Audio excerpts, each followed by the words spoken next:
से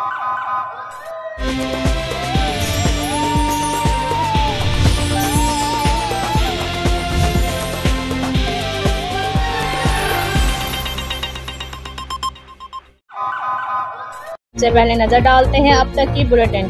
जी खबरों का सिलसिला बढ़ाते हुए लाहौर से खबर शामिल करते चलें।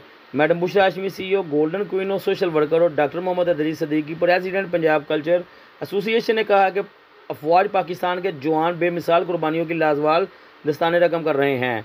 दहशतगर्दी के वाक़यात में सिक्योरिटी फोर्सेज के अफसरान और जवानों की शहादत कौम के लिए फ़ख्र का बाइस है। ये बेमिसाल कुर्बानियाँ किसी सूरत भी रायगा नहीं जाने दी जाएंगी। मैडम बुशरा हाशमी और डॉक्टर मोहम्मद अदरीस सदीकी ने मज़ीद कहा, अफवाज पाकिस्तान के बहादुर सपूत अपने लहू से जुरात और वफात की बेमिसाल और अनमिनट दास्तानें रकम कर रहे हैं।